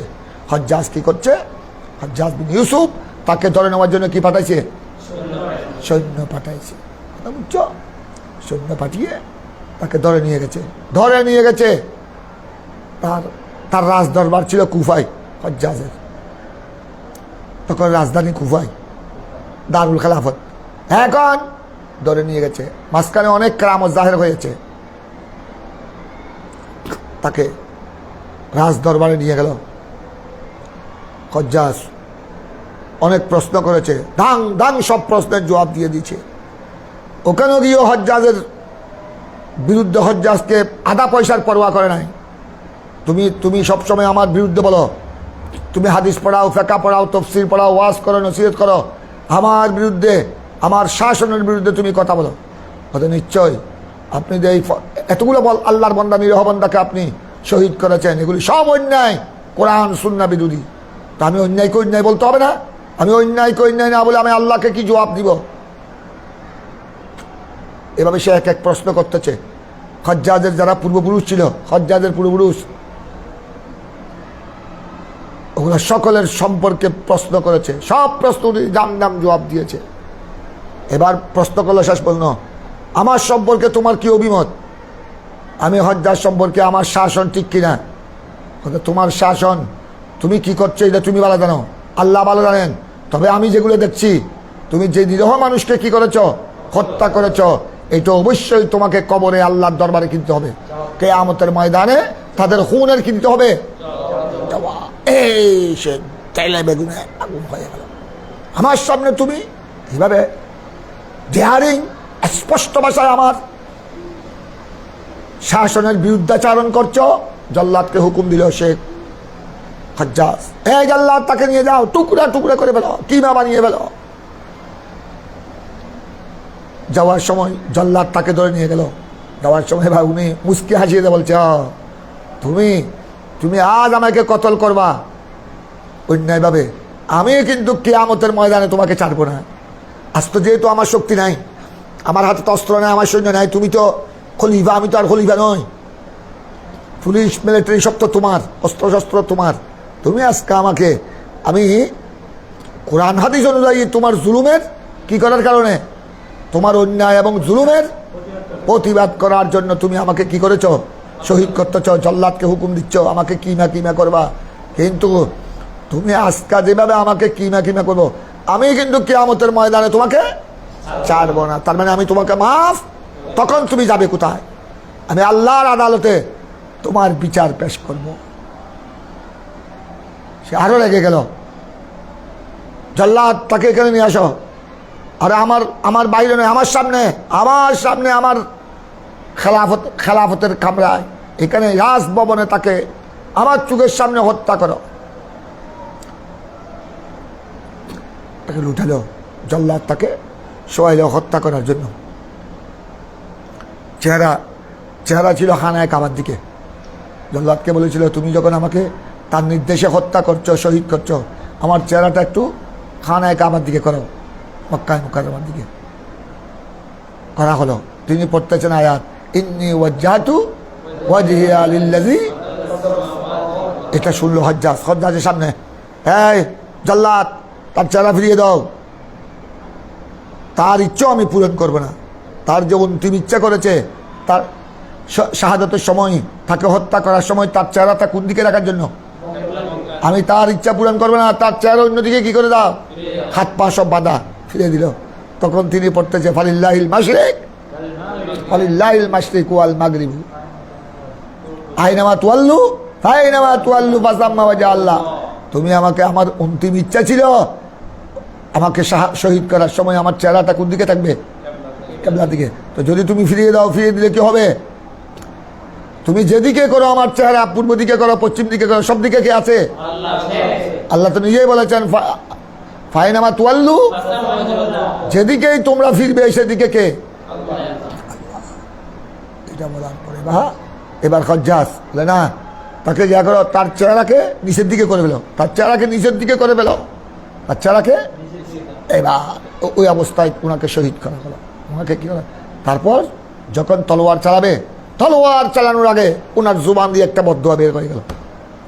ওই উনি তো মুস্তাজাবুদ দাওয়াত ছিলেন, যেটা বলতেন আল্লাহ দরবারে। হজ্জাজ ওখানে সামনে উপস্থিত, আল্লাহ আমার পরে হজ্জাজের তলোয়ার যেন আর কারো উপর না চলে। আল্লাহ, সে অনেক নিরীহ মানুষকে, অনেক আলেম উলামাকে, অনেক নেককার বান্দাদেরকে সে কি করে দিয়েছে, তার মতের বিরুদ্ধে হওয়ার কারণে, তার জুলুমের প্রতিবাদ করার কারণে হত্যা করে দিয়েছে, শহীদ করে দিয়েছে। আল্লাহ, সে এখন আমাকেও শহীদ করছে। আমার বিচার তোমাকে ছেড়ে দিলাম, তোমার উপর ছেড়ে দিলাম। আল্লাহ, তোমার চেয়ে বড় সাক্ষী আর কেউ নাই। আল্লাহ, তবে আল্লাহ তোমার দরবারে আমার আখেরি ফরিয়াদ, আমাকে তো এখন শহীদ করে দিবে, হাত পা সব বেঁধে ফেলছে। আল্লাহ, আমি তো আর এখান থেকে রক্ষা পাবো না তার তলোয়ার থেকে। আল্লাহ, এই মুহূর্তে তোমার দরবারে আমার ফরিয়াদ। তখন ওনার মুখে মুস্কি হাসি। আল্লাহ, তার তলোয়ার যেন আমার পরে আর কারো গর্দনে যেন না চলে। কবুল হয়ে গেছে। ওনাকে শহীদ করা হলো, শহীদ বিন জুবায়ের আল কুফিকে। আর আপনার 3 দিন পরে, বেশি দেরি যায় না, মাত্র 3 দিন, 3 দিন পর তার ভিতরে একটা রূপ হয়ে গেল, হজ্জাজের পেটের ভিতর একটা জটিল রূপ হয়ে গেল, কামড় দরদ এসে পাগলের মতো করতেছে। কুত্তায় কামড় দিলে মানুষ যেভাবে করে, দরদ ব্যথা উঠলে যেভাবে করে, এই সে বুঝতে পারলে এগুলো তো কার বদদোয়া, শহীদ বিন, বুঝতে পেরেছে। এবং শহীদ বিন জুবাইরকে তো সে ভালো করে চিনে, কত বড় আলেম, সে কেউ ঘোড়া জগতে চিনে, সে চিনবে না, বুঝতে পেরেছে। আর হজ্জাজ তো বড় আলেম ছিল, হজ্জাজও বড় আলেম ছিল, হজ্জাজ বিন ইউসুফ, সে এদিকে জালেমও ছিল, এদিকে সে জালেমও ছিল, আবার আলেমও ছিল, সে অনেক হাদিস বয়ান করেছে, কথা বুঝছো? এখানে সহিহ বুখারীতে পাবে হাদ্দাসানা হজ্জাজ বিন ইউসুফ, এখানে আছে রাবিদের মধ্যে, বুখারীর রাবিদের মধ্যে একজন উনি হজ্জাজ। মারওয়ানের নাম আছে মারওয়ান ইবনুল হকাম, এইটার এগুলা মারওয়ানও তার মতো আরেক জালেম, উমাইয়া খলিফা, উমাইয়া ধরুন উমাইয়া খলিফা, হজ্জাজও মারওয়ান তার আগের, হজ্জাজের আগের, এই মারওয়ানের বংশধর আর কি, এরা মারওয়ানের বংশধর, মারওয়ান ইবনুল হকাম। তো এখন প্রশ্ন হলো, এরা যদি জালেম হয়, এরা জালেম তো সবাই জানে, এদের থেকে হাদিস ইমাম বুখারী বয়ান করেছেন সনদের মধ্যে উনাদের, এটা জবাব হলো হজ্জাজ, মারওয়ান, আরো কয়েকজন আছে। এটার যে রেওয়ায়তগুলি ইমাম বুখারী বয়ান করেছেন, মুসলিমে এসেছে, সাহাসিতে এসেছে, এগুলি হলো তার ফিস্ক ইসিয়ান, জুলুম অত্যাচার সাদার হওয়ার আগে। তখন তাদের আদালত কি ছিল? আদালত বাকি ছিল। এটা তারা যখন তাদের থেকে জুলুম অত্যাচার পাওয়া যায়নি, তখন তাদের আদালত কি ছিল? ঠিক ছিল। ও তখনকার, অর্থাৎ কাবলা জুহুরিল ফিস্ক ওয়াল ফুজুর, কাবলা জুহুরিল ওয়াল জুলুম ফিস্ক ফুজুরি জাহের হওয়ার পূর্বে। কারণ পূর্বে তো তখন তাদের স্বভাব চরিত্র কি ছিল? এই তখনকার নেওয়ার। তবে তাদের জুলুম অত্যাচার ফিস্ক ফুজুরি জাহের হওয়ার পর থেকে আর পরের রাওয়ায়াত এগুলো বায়ান করার কি হবে না? জায়েজ হবে না। তো ইমাম বুখারী, ইমাম মুসলিম মারওয়ানের রাওয়ায়াত, হজ্জাজের রাওয়ায়াত যেগুলো এনেছেন, এগুলো জবাব হলো এখন হজ্জাজ 3 দিন পর থেকে তার ভিতরে শুরু হয়ে গেল, সে শুধু ঘুমের মধ্যে সে ঘুম যেতে পারছো না। দিনে রাত্রে ঘুম গেলে সা করে তন্দ্রা আসতেছে, সা করে শহীদ বিন জুবাইর এসে গেল। শহীদ বিন জুবাইর তার ঘুমের মধ্যে চলে আসতো, ঘুমের মধ্যে এসে তার এক দিত, একটু তন্দ্রা আসতেছে, ঘুমের মধ্যে এসে শহীদ বিন জুবাইর স্বপ্নের মধ্যে, হে হজ্জাজ, তুই এখন যাবি কোথায়? তুই তো অনেক নিরীহ বান্দাকে খুন করছস, আমাকেও খুন করছস, যাবি কোথায় এখন তুই? এই হজ্জাজরা ঘুম আসতো না, এই ঘুম থেকে জাগ্রত হয়ে চিল্লি করতো, ইয়া শহীদ, ইয়া শহীদ, আমি কেন তোমাকে হত্যা করলাম, আমি তোমাকে কেন শহীদ করলাম, আমার কপাল খারাপ, আমার তো দুনিয়া বরবাদ। ঘুমে যেতে পারছে না, সেরকম ঘুম টুম সব খারাপ হয়ে গেল। একটু তন্দ্রা আসতো, সা করে শহীদ বিন জুবাইর স্বপ্নের মধ্যে চলে আসে, তাকে কি করতো? ধমক দিত, হে হজ্জাজ, এখন তুই যাবি কোথায়?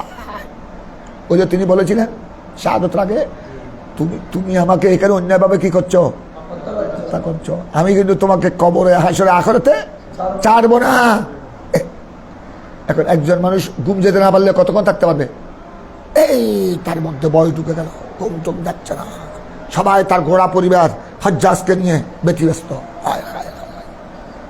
কারণ এই দৃশ্যটা আর কোনোদিন কেউ দেখে নাই। এখন সে যতদিন আর বেঁচে ছিল, শহীদ বিন জুবাইরকে হত্যা করার পর বেশি দিন বেঁচে ছিল না, 15 দিন কি কয়দিন বেঁচে ছিল? কথা বুঝছো? এই শুধু এই 15 দিন, এ যা কয়দিন বেঁচে ছিল হজ্জাজ, শুধু ইয়া শহীদ, ইয়া শহীদ, ইয়া শহীদ বলতে বলতে দুনিয়ার থেকে কি হয়েছে? ওই যে উনি বলেছিলেন শহীদ বিন জুবাইরকে শহীদ করার পর তার তলোয়ার আর কারো উপর, আর কারো নিরীহ মানুষের উপর চালাতে পারে না। ওই উনি যেটা বলেছেন শাহাদাতের সময়, এটা কি হয়ে গেছে? এই উনি হলেন শহীদ বিন জুবাইর আল কুফি রাদিয়াল্লাহু, আল্লাহ তাবারক ওয়া তাআলা ওনাদের সদকায়, ওনাদের উসিলায় এই আব্দুল্লাহ বিন আব্বাস রাদিয়াল্লাহু তাআলা আনহুমা, শহীদ বিন জুবাইর রাদিয়াল্লাহু তাআলা, আরো যারা রাবি ইমামে বুখারী যাদের মাধ্যমে হাদিসে পাক হাদিসে রাসূল কি করেছেন, ওনাদের উসিলায় রুয়াতে সহিহ বুখারীর উসিলায় আল্লাহ যেন আমাদেরকে, আমাদের ছাত্রদেরকে আল্লাহ যেন কবুল করেন। ওই ইলমে দ্বীনের মিরাস আল্লাহ যেন আমাদেরকে নসিব করেন। ওনাদেরকে যে ইলমে দ্বীন দান করেছিলেন, ওনাদের সিনায় পাকের উসিলায় ওই ইলমে দ্বীনের রোশনি আলো আল্লাহ যেন আমাদেরকে দান করেন। ওনাদের উসিলায় আল্লাহ যেন আমাদেরকে কবুল করেন। আহলে সুন্নাত ওয়াল জামাতকে বলো বালা করে। এবার তোমরা আরেক হাদিসে চলে আসো। তারপরে তোমরা দেখছো ওই আমার ওই ইবনে আব্বাস বলেছেন, রাবি ইবনে আব্বাস ফাকানা রাসূলুল্লাহ সাল্লাল্লাহু আলাইহি ওয়াসাল্লাম, ওই হাদিসের শেষের দিকে দেখো, এই হাদিসের শেষের দিকে ফাকানা রাসূলুল্লাহ সাল্লাল্লাহু আলাইহি ওয়াসাল্লাম বাদা যালিকা, ওই এই আয়াত নাজিল হওয়ার পর, বাদা যালিকা মানে বাদা নুজুল হাযিল আয়া, বাদা এই আয়াত এটা কি লা তুহারিক বিহি, এই আয়াত নাজিল হওয়ার পর আমার রসুল, দেখো আমার রসুল কি করতেন, এই আয়াত নাজিল হওয়ার পর আমার রসুল সাল্লাল্লাহু আলাইহি ওয়াসাল্লাম জাতাহু জিবরাইল, আমার নবীর নিকট যখন ওহী নিয়ে কে আসতেন, আমার নবী আর জিবরাইল ওহী তেলাওয়াতের সময় আমার নবী আর জুবান মুবারক কি করতেন না, নড়াচড়া করতেন না, বরং ইস্তামা, বরং জিবরাইলের ওহী যতক্ষণ জিবরাইল তেলাওয়াত করতেন আমার নবী গভীর মনোযোগ সহকারে আদবের সাথে শুনতেন। মাথা মুবারক নিচু করে, মাথা মুবারক নিচু করে শুনতেন।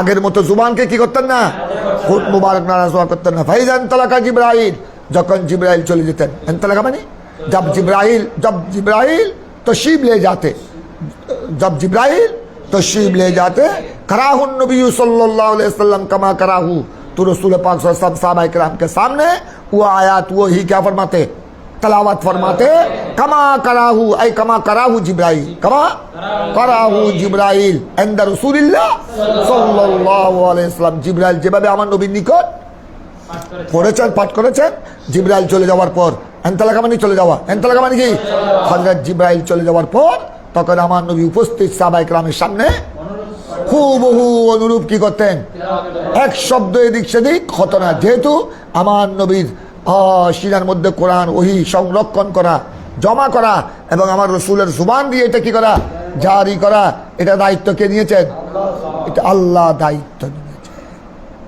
আমার কথা বুঝছো তোমরা?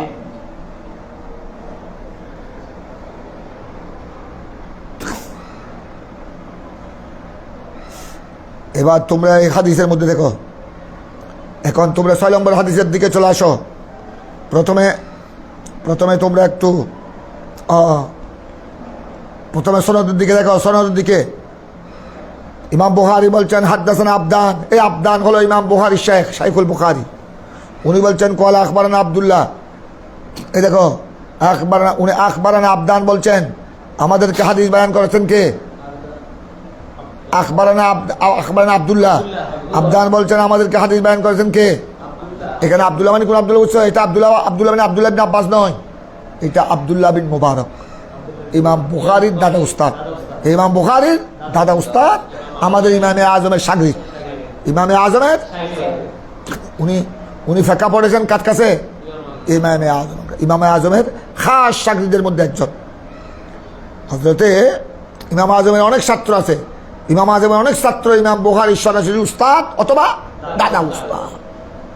এখানে কথা বুঝছো, বুখারীতে যাদের থেকে ইমাম বুখারী কি করেছেন, উনি কুফা বসরার অনেক মুহাদ্দিস থেকে ইমাম বুখারী সহিহ বুখারীতে কি করেছেন, কুফা বসরার যে সমস্ত শেখ থেকে ইমামে বুখারী সহিহ বুখারীতে হাদিস বয়ান করেছেন, এদের অধিকাংশ হলো ইমামে আজমের শাগির্দ অথবা নাতি শাগির্দ। যেমন এখানে যিনি আখবারানা আব্দুল্লাহ এসেছেন, উনি আব্দুল্লাহ মানে আব্দুল্লাহ বিন মুবারক, উনি অনেক সনদের বুখারীর অনেক সনদের মধ্যে তোমরা ওনার নাম পাবা। ইমাম বুখারীর দাদা উস্তাদের মধ্যে, দাদা উস্তাদের তালিকায় ওনার নাম পাবা। যেমন এই হাদিসের মধ্যে ইমাম বুখারীর উস্তাদ হলেন আবদান, আর আবদানের উস্তাদ আব্দুল্লাহ বিন মুবারক। আব্দুল্লাহ বিন মুবারক বলছেন কল আখবারানা ইউনুস, আমাদেরকে হাদিস বয়ান করেছেন কে, ইউনুস বয়ান করেছেন কার থেকে, আনে জুহরি। ওই জুহরি হলেন, তোমরা আগে পড়ে জুহরি সম্পর্কে আগে বলা হয়েছে, ওনার নাম হলো মোহাম্মদ বিন মুসলিম, মোহাম্মদ বিন মুসলিম, যাকে সংক্ষেপে বলা হয় ইবনু শাহাব আজ-জুহরি, ইবনু শাহাব আজ-জুহরি। ওনার বাবার নাম এমনি মুসলিম, তবে ওনাকে শর্টকাট বলা হয় ইবনু শাহাব, কারণ শাহাব হলো ওনার দাদা পরদাদার মধ্যে একজন। শাহাব ওনার দাদা পরদাদা পূর্বপুরুষ উনি, এবং শাহাব উনি ওনাদের পূর্বপুরুষের মধ্যে খুব কি ছিলেন, মশহুর ছিলেন, খ্যাতিমান ছিলেন। এই জন্য সবাই ওনাকে কার ছেলে বলে, কার ঔলাদ, ইবনু শাহাব। এখানে ইবনু শাহাব মানে শাহাবের ছেলে নয়, শাহাবের ঔলাদ, শাহাবের ঔলাদ, নাতি ফতি, শাহাবের ফতি। দেখো এখন এই এক সনদ, এই সনদের মধ্যে ইমামে বুখারী এই সামনের হাদিসটা বয়ান করেছেন কার থেকে, আবদান থেকে। আরেকটা দেখো তাহবিলের সনদ দেখো, ওয়াহাদ্দাসানা বিশির বিন মুহাম্মদ। আবার ইমাম বুখারী বলছেন আরেক সনদ যে আমাকে হাদিস বিশির বিন মুহাম্মদও বলেছেন। খুব খেয়াল করো এই হাদিসটা, কথা বুঝছো? এই হাদিসটা ইমাম বুখারীর কাছে আবদান, উনার শেখ আবদানও বয়ান করেছেন আর বিশির বিন মুহাম্মদও বয়ান করেছেন। সনদ একই, কল হাদ্দাসানা আব্দুল্লাহ একে সনদ, কল আকবরানি ইউনুস ওয়া মা'মার, একটু বেশ কম এখানে। আবদান ও ইমাম বুখারী শেখ আবদান বয়ান করেছেন। দেখো আবদান বয়ান করেছেন আব্দুল্লাহ বিন মুবারক থেকে। আব্দুল্লাহ বিন মুবারক বয়ান করেছেন কার থেকে, ইউনুস। কয়জন? একজন। তবে বিশির বিন মুহাম্মদের সনদে ভালো করে খেয়াল করো, বিশির বিন মুহাম্মদের সনদে আব্দুল্লাহ বিন মুবারক রওয়ায়াত করেছেন দুইজন থেকে। একজন আখবারানা ইউনুস ওয়া মা'মার, একজন ইউনুস মা'মার, দুজন। আবার বলছেন নাহাবাহু, এই নাহাবাহু শুনো, আমাদের দেখো নাহাবাহু আর মিসলাহু পার্থক্য আছে। আমাদের দেখো এদিকে দেখো নাহাবাহু, আসো তুমি এদিকে চলে আসো,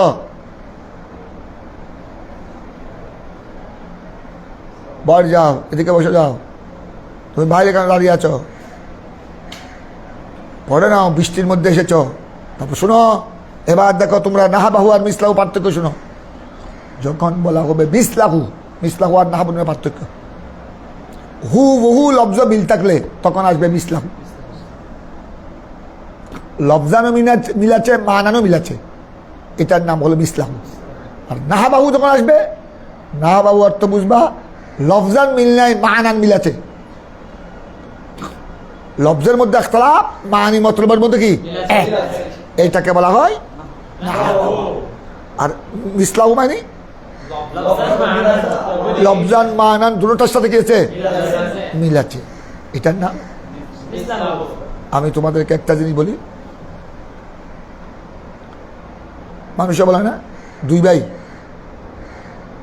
ওই আমার ভাইদেরকে দেখলে মানুষে পরিচয় দিতে হয় না, বলে এটা মুফতি সাহুজুরের ভাই, চেহারা টারা প্রায় মিল। কথা বুঝছো? এরকম ঘরের মধ্যে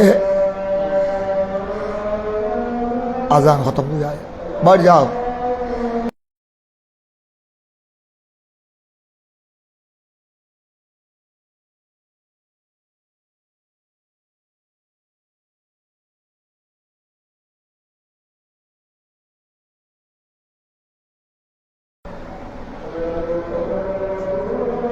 قرة عين بك يا رسول الله.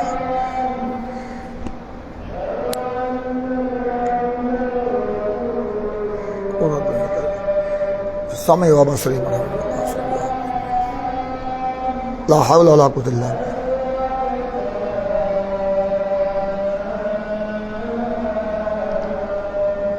لا حول ولا قوة إلا بالله. لا حول ولا قوة. ওরা আসছে যারা না সবক দিবেন লাই, তুই শুনে না তারা আসি না চাই না আর ইয়ে শুনে এলে ইস্যু। আল্লাহু আকবার, আল্লাহ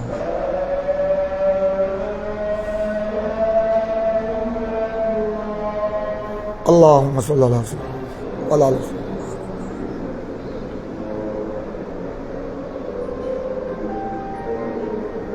ইন্নাকা লা তুখলিফুল মিয়াদ।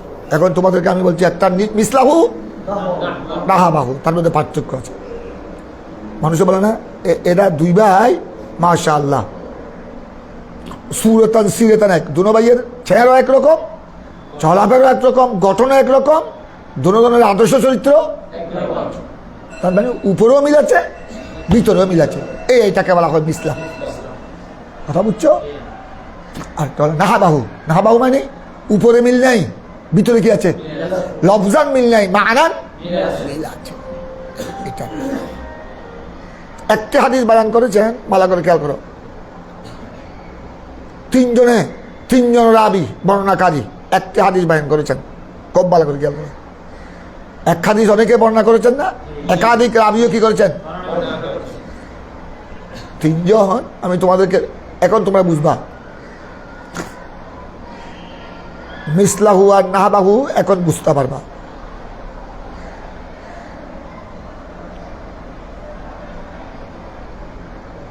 একটা হাদিস তিনজন রাওয়ায়াত করেছেন, দুইজন রাবির বর্ণনার মধ্যে হুবহু মিল আছে। দুইজন রাবির বর্ণনার মধ্যে একদম হুবহু মিল, এক শব্দ এদিক সেদিক নেই। যেমন তোমরা পড়েছ, প্রথম হাদিসটা পড়েছ ইন্নামাল আমালু বিন্নিয়াত। এটা তোমাদের সামনে তোমাদের তিনজন উস্তাদ এই হাদিস তোমাদেরকে পড়িয়েছেন, দরস দিয়েছেন। দুইজনে হাদিস বয়ান করার সময় একদম হুবহু মিল। একজনে যেভাবে বয়ান করেছেন ইন্নামাল আমালু বিন্নিয়াত লিকুল্লি ইমরিইন মা নাওয়া, হুবহু। তৃতীয় ব্যক্তি যিনি রাওয়ায়াত করেছেন, ওনার লফজের মধ্যে হুবহু মিল নেই। উনি বয়ান করেছেন ইন্নামাল আমালু বিন্নিয়াত, ইন্নামা বাদ দিয়েছেন উনি। রাওয়ায়াতের মধ্যে ইন্নামা ছাড়ও আছে, আল আমালু বিন্নিয়াত। কোন রাওয়ায়াতে আছে ইন্নামাল আমালু বিন্নিয়াত ওয়াহিদ, লফজন কি হয়ে গেল? লফজন পার্থক্য। এইটার নাম হলো নাহাবা। লফজান যদি মিল না, তো লফজান এখানে মিল না থাকলেও উভয় হাদিসের মধ্যে অর্থ কি আছে? অর্থের মধ্যে মিল আছে, এটাকে বলা হয়। তাই এখানে দেখো, এখানে দ্বিতীয় বিশির বিন মুহাম্মদের সনদে আব্দুল্লাহ বিন মুবারক দুজন থেকে বর্ণনা করেছেন। একজন তিনি বলছেন আখবারানা ইউনুস ওয়া মামের, এই হাদিস আমাকে আমার দুজন শেখ, আব্দুল্লাহ বিন মুবারকের শেখ দুজন, ইউনুস আর বাকি মামের পরে কি আছে? নাহাবাহু। তার মানে বুঝছো, অর্থাৎ এই হাদিস আমাকে আমার দুইজন শেখ বয়ান করেছেন, একজন ইউনুস আরেকজন মামর। ইউনুসের বয়ানের মধ্যে হুবহু মিল আছে, কিন্তু মামর যেই বয়ান করেছেন হাদিস, মামর বয়ান করেছেন নাহাবাহু। তার মানে লফজান কি নাই? লফজান হুবহু মিল নাই, কিন্তু মানার অর্থের মধ্যে মিল আছে। এই জন্য শব্দ কি এনেছেন এই ইমামে বুখারী, ওইটা বুঝাবার জন্য কি নিয়ে এসেছেন? নাহাবাহু। আনি জুহরি আখবারানি উবাইদুল্লাহ বিন আব্দুল্লাহ আন ইবনে আব্বাস রাদিয়াল্লাহু তাআলা আনহুমা ক্বাল। এবার তোকে হাদিসের মতলবটা দেখো, এটার উপর তাফসীল হবে। ইবনে আব্বাস আগের হাদিসও বর্ণনাকারী ইবনে আব্বাস, এই হাদিসেরও ইবনে আব্বাস রাইসুল মুফাসসিরিন আব্দুল্লাহ বিন আব্বাস রাদিয়াল্লাহু তাআলা আনহু বলছেন ক্বাল কানা রাসূলুল্লাহ সাল্লাল্লাহু আলাইহি ওয়াসাল্লাম আজওয়াদান নাস ওয়া কানা আজওয়াদা মা ইয়াকুনু ফি রমদান হিনা ইয়ালকাউ জিবরাইল ওয়া কানা ইয়ালকাউ ফি কুল্লি লাইলাতিন মিন রমদান। হযরত ইবনে আব্বাস ফরমাতে हैं रसूल पाक सल्लल्लाहु अलैहि वसल्लम, আমার রসুল আজওয়াদান নাস, আমার রসুল হলেন সৃষ্টির মধ্যে সকল মানুষের মধ্যে সবচেয়ে বেশি দানবী। আজওয়াদ ইসমে তফজিল, ইসমে আমার রসুলের দান কোনো সীমানা নেই। তোমরা তো দান করি, হাতে টাকা থাকলে ভিক্ষুক হাত টানলো, তার কথা শুনে তোমার মন গলে গেল, কিন্তু তোমার পকেটে কিচ্ছু নাই, কি করে দিবা? আমার রসুলের পাক সাল্লাল্লাহু আলাইহি ওয়াসাল্লাম পকেটে কিছু না থাকলো, আমার রসুলের সামনে যে সায়েল আসতো, ভিক্ষুক আসতো, আমার নবী বলতেন সঙ্গে কিছু না থাকলো, বাবা একটু দাঁড়াও। আমার নবী হুজরায় গিয়ে যা পেয়েছে, রুটির টুকরা হলে রুটির টুকরা, খেজুর থাকলে খেজুর, খাও আমার রসুলের দুয়ার থেকে ফেরত। এই জন্য বলা হয়েছে, আমরা তো থাকলে নি, আমার নবী পকেটে না থাকলো দিয়েছেন। প্রয়োজনে ফকিরকে বলেছেন, সাহেলকে বলেছেন, বাবা তুমি একটু দাঁড়াও, আমি আসতেছি। আমার নবী এসে ঘরে হুজরা গিয়ে উম্মাহাতুল মুমিনিন, আমার নবীর বিবিগণ যারা ছিলেন, ওনাদের ঘরে গিয়ে তালাশ করতেন, এই ঘরে না পেলে আরেক ঘরে, এ ঘরে না হলে আরেক ঘরে, যার কাছে কিছু পেতেন, খেজুর হলে খেজুর, রুটির টুকরা হলে রুটির টুকরা এনে ওই ভিক্ষুককে দিয়ে দিতেন। এমনকি অনেক সময় আমার নবী রাত্রের জন্য সামান্য একটা রুটির টুকরা আছে, রুটির টুকরা, অনেক সময় সাহেল এসেছে, ভিক্ষুক এসেছে, আমার নবী ওইটা জুবানে না দিয়ে, পেটে না দিয়ে ওইটা দিয়ে দিয়েছে।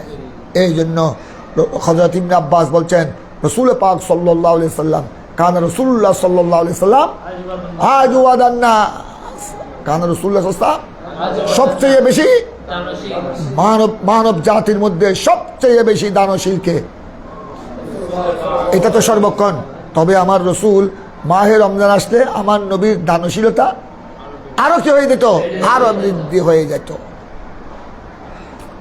কথা বুঝছো? একটা রমজান রহমতের মাস, বরকতের মাস, নেজাতের মাস। এই জন্য ওকানা আজওয়াদা মায়া কুনফি রমজান, আমার নবী যখন রমজান আসতো, রমজানের সময় আমার নবীর দান আর কি হয়ে যেত, আরো বেড়ে যেত। হিনা আলকাহু জিবরাইল, যখন रसूल पाक हीन अलकाहू, जबकि रसूल पाक सल्लल्लाहु अलैहि वसल्लम के साथ मुलाकात फरमाते जिब्राइल अलैहिस्सलाम। রমজান আসতে আমার নবীর দানশীলতা আরো বেড়ে যেত, বিশেষ করে যখন জিবরাইল আসতেন আমার নবীর সাথে মুলাকাত করতেন। হিন আলকাহু, আলকা মানে ইয়া মুলাকাত করা, লাকায়া আলকা মুলাকাত। জিবরাইল আমার নবী রমজান মাস আসতে প্রত্যেক রাত আমার নবীর দরবারে আসতেন। জিবরাইল বেশিরভাগ রমজান আসতে কখন, এই বলতেছে ওয়াকান আলকাহু ফি কুল্লি লাইলাতি, হযরত জিবরাইল আমার নবীর সাথে মুলাকাত করতেন। जिब्राइल रसूल पाक सल्लल्लाहु अलैहि वसल्लम के साथ मुलाकात फरमाते फी कुल्ली लाइलति मिन रमजान, रमजान की हर रात में, महीने रमजान की हर रात में। রমজানের প্রতি রাত, অন্য মাসে প্রত্যেক রাত আসতেন না। অন্যরাকে আল্লাহ যখন পাঠাতেন ওহী নিয়ে, কোরআনের সূরা আয়াত নিয়ে যখন আল্লাহ পাঠাতেন তখন আসতেন, কিন্তু মাহে রমজানে প্রত্যেক রাত্রে হযরতে জিবরাইল দিনে না আসলো প্রত্যেক রাত্রে রমজান মাসে আমার নবীর নিকট আসতেন। ওয়াকানা ইয়ালকাহু, রমজান মাসে প্রত্যেক রাতে জিবরাইল এসে কি করতেন দেখো এখন, ফায়ুদারসুল কোরআন। জিবরাইল তো ফেরেশতা কি আমাদের মানুষের মতো খানা পিনা খায়? জিবরাইল আমার নবীর নিকট আসতেন খাওয়া দাওয়া করার জন্য, খাওয়া দাওয়ার জন্য কি জন্য আসতে বলতেন, ফায়ুদারসুল কোরআন, ফায়ুদারসুল।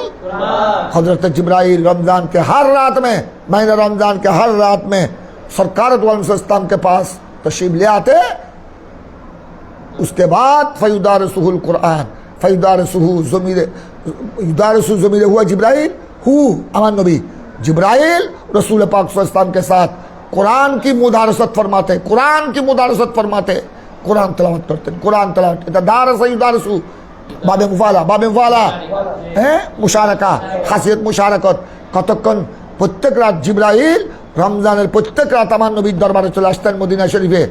কতক্ষণ জিবরাইল তেলাওয়াত করতেন, আমার নবী শুনতেন, আর কতক্ষণ জিবরাইল শুনতেন। এইটার নাম হলো দারাসা ইউদারসু মুদারাসাত, বাবে মুফালা মুশারাকত। এই জন্য দেখো ফায়ুদারসুহু, শুধু জিবরাইল তেলাওয়াত করতেন আমার নবী শুনতেন তা নয়, কতক্ষণ জিবরাইল তেলাওয়াত করতেন আমার নবী শুনতেন, আর কতক্ষণ দৌড় করতেন। কি দৌড়, ওই এইখান থেকে এসেছে ওই আপনার ছাত্ররা দৌড় করে, ছাত্ররা কতক্ষণ হাফেজ সাহেবকে শোনায়, কতক্ষণ হাফেজ সাহেব ছাত্রদেরকে শোনায়। এইখান থেকে এসেছে আমাদের তারাবিতে। এই জন্য নামাজে তারাবিতে, মাহে রমজানে নামাজে তারাবিতে এক খতম কি করা, এক খতম কোরআন তেলাওয়াত করা সুন্নাত, এক খতম কোরআন করা সুন্নাত। দুই খতম আপনার মুস্তাহাব, 3 খতম আফজল রমজান মাসে। এই কারণ হলো এই রমজান মাসে জিবরাইল প্রত্যেক রাত আমার নবীর নিকট আসতেন, আমার নবীর নিকট এসে কোরআনে পাক তেলাওয়াত করতেন, আমার নবী শুনতেন, আমার নবী তেলাওয়াত করতেন, জিবরাইল শুনতেন। তো ওই মুনাসাবত, ওই বরকত হাসিলের জন্য তারাবির মধ্যে এক খতম কোরআন আদায় করা কি সুন্নাত। ফায়ুদারসুল কোরআন। তো দেখো এখন ফালা রাসূলুল্লাহ সাল্লাল্লাহু আলাইহি ওয়াসাল্লাম আমার নবীর, আমার রমজান মাসে আমার নবীর জুদ ও সখা দেখো, আমার নবীর দানশীলতা কিভাবে বেড়ে যেত। ফালা রাসূলুল্লাহ লামে তাকিদ সরুর বজরুর রাসূল করিম সাল্লাল্লাহু আলাইহি ওয়াসাল্লাম আজওয়াদু বিল খায়র। আমার নবী যত কল্যাণ আছে, যত ভালাই আছে, সব কল্যাণ আর ভালাইয়ের ব্যাপারে আমার নবী বেশি কি ছিলেন, দানশীল ছিলেন। কি থেকে মিনার রিহিল মুরসালা, মিনার রিহিল, রি মানে বাতাস, তার বহু বছর ইয়া, মিনার রিহিল মুরসালা, মুরসালা রি এটা মুআন্নাস, এই জন্য মিনার রিহিল মুরসালা। মুরসালা বুঝো প্রবাহিত বাতাস, যেই বাতাস প্রবাহমান, যে বাতাস কি তোমরা বাতাসের গতি যখন বেড়ে যায়, বাতাসের গতি এখনো বাতাস চলছে কিন্তু আমাদের গায়ে লাগছে না, এখন হলো স্বাভাবিকভাবে বাতাস চলছে। যখন বাতাসের গতি বেড়ে যায় ওরা সংকেতে দেখো না, ওই বঙ্গোপসাগরের সংকেতে বাতাসের গতিযোগ বেড়ে যায়, 3 নম্বর সংকেত, 4 নম্বর সংকেত, 5 নম্বর, 8 নম্বর, 10 নম্বর হলো ডেঞ্জার, কারণ তখন বাতাসের গতি কি খুব বেশি তীব্র, এই জন্য ওরা সংকেত দেয়। 8 নম্বর 10 নম্বর যখন সংকেত দেয়, যাতে আপনার সমস্ত ট্রলার, নৌকা, পানির জাহাজ যেন সরে যায়, কুলে চলে যায়, এবং যেন মাঝি মোল্লা যেন কেউ সাগরে না থাকে, যখন সাগর একদম উত্তাপ, এই ওই সময় এইটাকে বলা হয় আর রিহুল মুরসালা, সেই বাতাস দ্রুত বেগে চলমান, প্রবাহমান। ওদের দ্রুত বেগে বাতাস যেভাবে চলে, তার চেয়েও বেশি আমার নবী মাহে রমজানে আমার নবীর দানশীলতা, দ্রুত বেগে চলমান প্রবাহমান বাতাসের চেয়ে আমার নবীর দানশীলতা আরো বেশি ছিল আমার নবীর। কথা বুঝছো? ফালা রাসূলুল্লাহ সাল্লাল্লাহু আলাইহি সাল্লাম আজওয়াদু বিল খায়র মিনার রিহিল মুরসালা, মিনার রিহিল মুরসালা। এখানে তোমরা একটু লক্ষ্য করে হাদিস, এক তো তোমরা পড়লা রাসূল পাক সাল্লাল্লাহু আলাইহি ওয়াসাল্লাম সকল মানুষের মধ্যে কি ছিলেন? আজওয়াদান নাস। কথা বুঝছো? আরেক হাদিস তোমরা পড়বা, আরেক হাদিস আছে দেখো, এখানে একটা পড়েছ, আরেক হাদিস আছে কে হুবহু মিল, আরেক হাদিস আছে তোমরা পড় কিতাবুল জাহাদে পড়বা, কানা রাসূলুল্লাহ সাল্লাল্লাহু আলাইহি ওয়াসাল্লাম আজওয়াদান নাস ও আফদালান নাস ও আহসানান নাস। এটা আছে রাসূল পাক সাল্লাল্লাহু আলাইহি ওয়াসাল্লাম সবচেয়ে বেশি বড় দানশীল, সবচেয়ে বেশি আফজালুন নাস, উত্তম, সর্বোত্তম। তারপর আমার নবী ওয়া আহসানান নাস, গোটা মানব জাতির মধ্যে আমার নবী ছিলেন সবচেয়ে বেশি সুন্দর। কথাটা বুঝছো? আমার নবীর সৌন্দর্যের সাথে কোনো উপমা। আমার নবী যখন আমার নবী সুন্দর ছিলেন কি যখন রাত্রে যখন, তখন তো 1400 বছর আগে কোনো মক্কা শরীফ মদিনা শরীফে কোনো বিদ্যুৎ লাইন ছিল না। এখন তো ওখানে গোড়া মক্কা শরীফ, গোড়া মদিনা শরীফ রাতও দিনের মতো হাজার হাজার লাইট জ্বলছে। তোমরা ওখানে গেলে দেখবা, উমরা হজে গেলে দেখবা, গোড়া বাইতুল্লাহ শরীফ, গোড়া মসজিদুল হারাম, মক্কায় মুকাররমা, মসজিদে নববী এবং গোড়া সৌদি আরবের রাস্তাঘাট হাজার হাজার লাইট বিদ্যুৎ চলছে। মনে হচ্ছে রাত দিনের থেকে আরো বেশি কি, আরো বেশি রৌশন দিনের থেকে। কিন্তু 1400 বছর আগে সাহাবায়ে কেরামের জামানায় ওখানে কোনো লাইট টাইট কিছু ছিল? মাগরিব হলে, সূর্য ডুবার সময় হলে অন্ধকার নেমে চলে আসতো, সেই জন্য ওই যুগে সাহাবায়ে কেরামের যুগে মানুষ মাঠে কাজকাম করে, ব্যবসা বাণিজ্য করে, মাগরিবের আগে সূর্য ডুবার আগে সব কিছু ক্লোজ করে ঘরে চলে আসতো। তখন আপনার রাস্তাঘাট অন্ধকার হয়ে যেত, জনশূন্য হয়ে যেত, সবাই ঘরে বাড়ি চলে আসতো। কথা বুঝছো? এখন তো মক্কা শরীফ মদিনা শরীফ রাতের 2টা বাজে গেলে তুমি দেখবা ঘ করতেছে। কথা বুঝেছ? তারপর আমার নবী রাত্রে, নিশিরাত্রে যখন নিয়ে আসো এখানে সবক দিয়ে দিব। তারপর নিশিরাত্র আমার নবী যখন অন্ধকার রাত্রে চলতেন, ঘর থেকে পুনঃ প্রয়োজনে যখন বের হতেন, অন্ধকার রাত্রে একদম বৃষ্টি পড়ছে, চতুর্দিকে মেঘাচ্ছন্ন, এক তো রাতের অন্ধকার, কোনো বাতি টাতি নাই, আরেকদিকে মেঘাচ্ছন্ন, ওই অবস্থায়ও আমার নবী যখন হুজরা শরীফ থেকে বের হতেন, আমার নবী এমন সুন্দর ছিলেন, কানা রাসূলুল্লাহ সাল্লাল্লাহু আলাইহি সাল্লাম আহসানান নাস, এমন সুন্দর ছিলেন, আমার নবীর চেহারায় পাক থেকে এমন আলো বের হতো, আমার নবী যেদিকে যেতেন সামনেও আলোকিত হয়ে যেত, পিছনেও আলোকিত হয়ে যেত। অন্যান্য সাহাবী কেউ আমার নবীর সাথে থাকলে ওনাদের আর কি লাগতো না, বাতি লাগতো না, এমন ভাবে তজল্লি বের হতো। এই জন্য হাদিসে পাক এসেছে কানা রাসূলুল্লাহ সাল্লাল্লাহু আলাইহি ওয়াসাল্লাম আজওয়াদান নাস ওয়া আফদালান নাস ওয়া আহসানান নাস, আর একটা ওয়া আশজাআন নাস, ওয়া আশজাআন, আমার নবী ছিলেন সবচেয়ে বেশি বাহাদুর, আশজা, সুজাত। আমার নবী ছিলেন সবচেয়ে কি, সাহসী। কথা বুঝছো? এখানে একটা পেয়েছ। তবে আমার নবী মাহে রমজানে আমার নবীর দানশীলতা, এই জন্য তো আমরা আমাদের দেশেও আমাদের ইমানদার উম্মতের নরনে যারা বিত্তবান, এরা অন্য মাসের তুলনায় মাহে রমজানে কি করে, দান দক্ষিণা বেশি করে। এক তো রমজানে আমার নবীর দানশীলতা বেড়ে যেত কয়েক কারণ। 1 নম্বর হলো রমজান কি মাস, রহমতের মাস। 2 নম্বর ওইখানে দান খায়রাতের কি বেশি সওয়াব। তোমরা জানো মাহে রমজানে আপনার একটা ফরজ 70টি ফরজের সমতুল্য, আর একটা নফল ইবাদত ফরজের সমতুল্য। এই জন্য আমার রাসূল পাক রমজান মাসে দান খয়রাত কি করতেন? 1 নম্বর। 2 নম্বর কয়েক কারণ, একটা রমজানের ফজিলত, 2 নম্বর আপনার ওখানে জিবরাইল প্রত্যেক রাত কি আসতেন? জিবরাইল আসতেন, আসে আমার নবীর সাথে কি করতেন? দৌড় করতেন, কোরআনে পাক দৌড় করতেন। এই জন্য একটা জিবরাইল আসতেন, আবার কোরআনে পাক কি করতেন? এই খুশিতে কোরআনে পাক কি করতেন? তাই এই খুশিতে আমার নবী মাহে রমজানের দানশীলতা বেড়ে যেত। এইখান থেকে তোমাদের একটা মশলা বের হয়ে গেল। এই জন্য অনেক বাবা আছে, অনেক মা বাবা আছে, বাচ্চা যখন হ্যাফজ শেষ করে তৌফিক থাকলে ওই হ্যাফজহানায় হুজুরদেরকে এবং ছাত্রদেরকে বিরিয়ানি খাওয়ায়, একটা দেখ পাকায়, ছাগল জবা করে, তৌফিক থাকলে গরু জবা করে।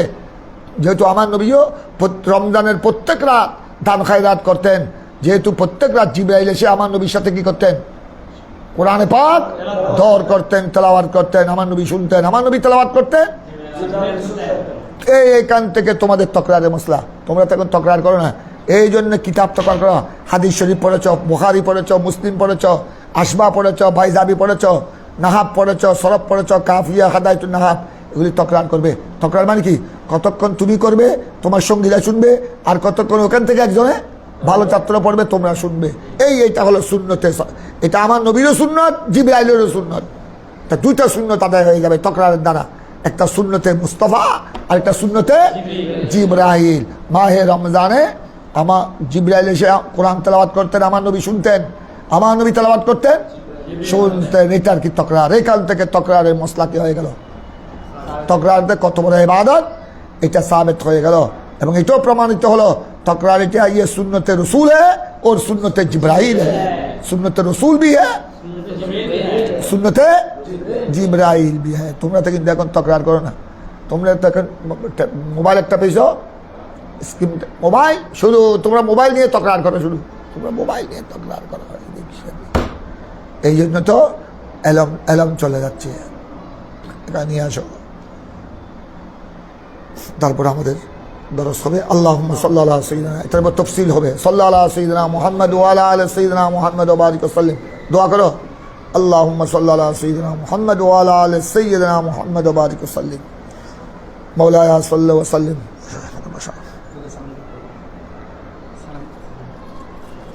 দোয়া করো মাওলানা সাল্লি ওয়া সাল্লিম দাইমান আবাদা আলা হাবিবিকা খায়রিল খালকি কুল্লিহিম সালাতান ওয়া সালামান আলাইকা সাইয়্যিদি ইয়া রাসূলুল্লাহ। कद्दुआ का तहीलती अंत वसीलती अदरिकनी सय्यदी या रसूल अल्लाह। कद्दुआ का तहीलती अंत वसीलती अगिज़नी सय्यदी या रसूल अल्लाह। रब्बना आतना फिद दुनिया हसना व फिल आखिरति हसना व किना अज़ाबन नार।